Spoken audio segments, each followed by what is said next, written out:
చంద్రబాబు నాయుడు గారు ఇస్తా ఉన్న కామన్ డైలాగ్ ఏంది?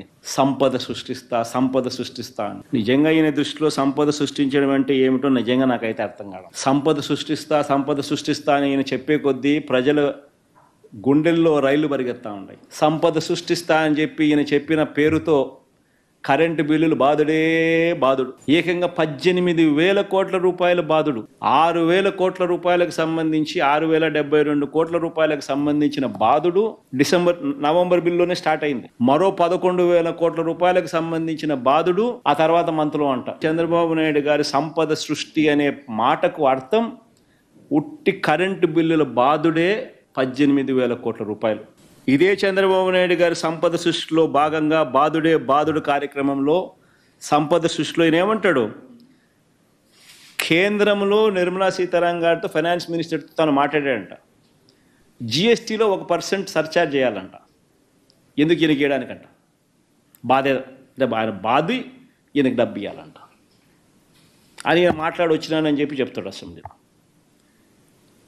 సంపద సృష్టి అంటాడు దాన్ని. ఈయన సంపద సృష్టిలో భాగంగా ఏమిటి? ఉన్న మెడికల్ కాలేజీలు స్కాములు చేసి అమ్ముతా ఉన్నాడు. రాష్ట్ర ప్రభుత్వం కడతా ఉన్న 3 పోర్టులు ఆల్రెడీ ఆ పోర్టులకు సంబంధించి దాదాపుగా 50% పనులు అయిపోయినాయి. ఒక పోర్టులో అయితే 65% పైన అయిపోయింది, ఇంకొక పోర్టులో 30% పైన అయిపోయింది, ఇంకొక పోర్టులో 25% పైన అయిపోయింది. యావరేజ్ కింద దాదాపుగా 3 పోర్టులు కలుపుకుంటే దాదాపుగా 45% పనులు అయిపోయినాయి.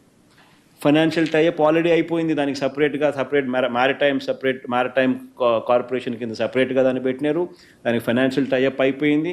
బ్యాంకులు సపరేట్గా దానికి లోన్లు ఇస్తూ ఉన్నారు. ఎటువంటి ప్రాబ్లమ్స్ లేవు. ఇటువంటి పోర్టులు క్రియేట్ అయితే ఇటువంటి పోర్టుల ద్వారా రాష్ట్ర ప్రభుత్వానికి అదనపు ఆదాయం వస్తుంది.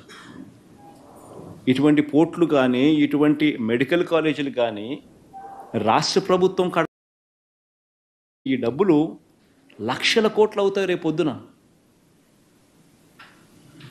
నాగార్జున సాగర్ కట్టడానికి అప్పట్లో 600 కోట్లు 900 కోట్లు నా మెమరీ కరెక్ట్ అయితే. ఈరోజు ఇదే నాగార్జున సాగర్ ప్రాజెక్ట్ కట్టాలంటే ఎన్ని వేల కోట్లు కావాలా? ఈరోజు కట్టే ఈ పోర్ట్ల విలువ అంతే, ఈరోజు కట్టే ఈ మెడికల్ కాలేజీల విలువ అంతే. ఇట్లాంటివి కడితేనే రాష్ట్ర ప్రభుత్వానికి అదనపు ఆదాయాలు పెరుగుతాయి. దీన్ని సంపద సృష్టి అంటారు.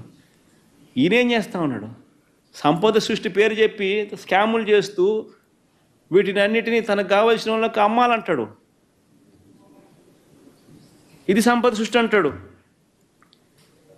సంపద సృష్టిలో భాగంగా ఇంకోసారి ఏమంటున్నాడు? నిన్న అసెంబ్లీలో అంటాడు, రోడ్ల మీద చంద్రబాబు ఆయన కూటమి పార్టీలు రోడ్ల మీద ఏమంటాడు? కేంద్ర ప్రభుత్వం నేషనల్ హైవేస్ మీద ఏ రకంగా అయితే టోల్ వసూలు చేస్తూ ఉందో గ్రామీణ రహదారుల మీద రాష్ట్ర ప్రభుత్వం కూడా టోల్ వసూలు చేయాలి. ప్రయాణికులు ప్రయాణించే రోడ్ల మీద మీరు ప్రయాణం చేసినందుకు యూసర్ ఛార్జీలు మేము కలెక్ట్ చేస్తాము. దీన్నే సంపద సృష్టి అంటాడు. దీన్నే సంపద సృష్టి అంటున్నాడు. ఆశ్చర్యం నిజంగా నాకైతే. ఈయన పన్నులు వేసి బాధుడు చేసేదాన్ని సంపద సృష్టి అనడమే నాకు ఆశ్చర్యంగా ఉంది. ఇదే చంద్రబాబు నాయుడు గారి హయాంలో 2014 నుంచి 19 ఆయన 5 సంవత్సరాల కాలంలో 2019 5 సంవత్సరాల పాలనలో ఇదే రోడ్ల మీద మాత్రమే నేను చెప్తా ఉన్నా. ఎందుకనంటే విపరీతమైన దుష్ప్రచారం చేశారు. ఎవరి ప్రభుత్వంలో ఎంత ఖర్చు చేశారన్నది ఒక్కసారి డేటా చూద్దాం.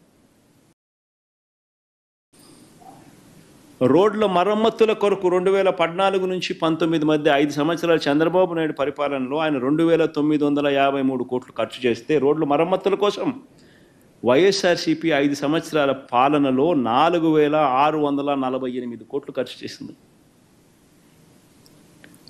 రాష్ట్ర జిల్లా ప్రధాన రహదారుల నిర్మాణం కోసం చంద్రబాబు నాయుడు గారు 5 సంవత్సరాల కాలంలో అప్పట్లో 4,325 కోట్లు ఖర్చు చేస్తే వైఎస్ఆర్సీపీ ప్రభుత్వ హయాంలో 2019 నుంచి 24 మధ్య రాష్ట్ర జిల్లా ప్రధాన రహదారుల నిర్మాణం కోసం 7,340 కోట్ల రూపాయలు ఖర్చు చేసింది.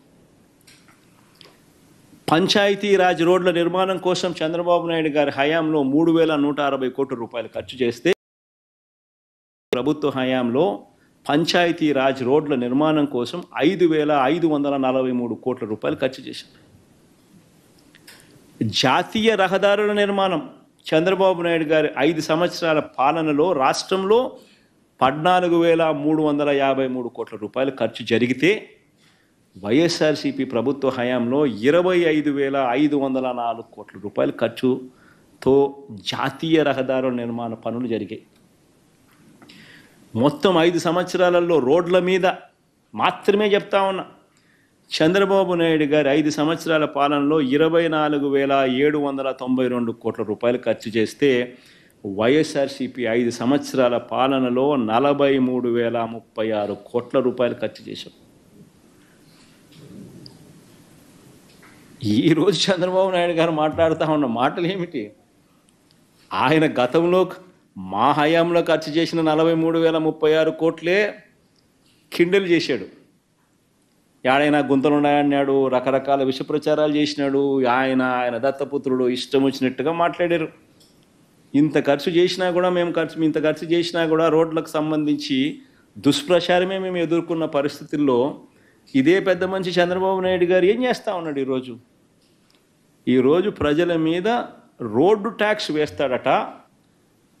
ఆ రోడ్డు ట్యాక్స్తో వచ్చిన డబ్బుతో రోడ్లు వేయిస్తాడట. ఇది సంపద సృష్టట. నిజంగా ఆయన బాధుడే బాధుడు అనే కార్యక్రమానికి ఆయన బాధుతూ ఉంటే నిస్సిగ్గుగా దాన్ని ఆయన జస్టిఫై చేసుకుంటా ఉంటే,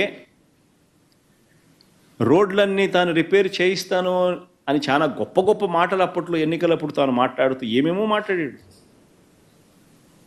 ఈరోజు చూస్తే రోడ్ల మీద ఆయన ట్యాక్స్ చేసి బాధుతాడంట. మనం రోడ్ల మీద ప్రయాణం చేయడానికి ట్యాక్సులు కట్టాలట, రోడ్ ట్యాక్స్ కట్టాలట. మనం రోడ్ ట్యాక్స్ కడితే ఆయన రోడ్లు బాగు చేయిస్తాడట, లేకపోతే రోడ్ల పరిస్థితి అంతే అట. అంతే, ఆ మాట కూడా అంటున్నాడు. లేకపోతే రోడ్ల పరిస్థితి అంతే అట అని కూడా అంటున్నాడు. అసలు ఈ మనిషి ప్రతి విషయంలోనూ అబద్ధాలు చెప్పి ముఖ్యమంత్రి అయ్యాడు.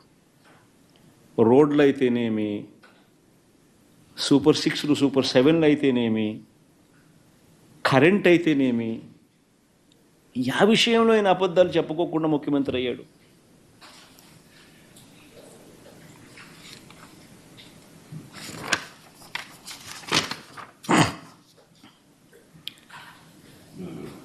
అసైన్డ్ భూముల విషయం అసెంబ్లీ నిజంగా చూస్తే నిజంగా ఆశ్చర్యం అనిపిస్తుంది. ఎంత నిస్సిగ్గుగా అబద్ధాలు ఆడుతూ ఉన్నారు అంటే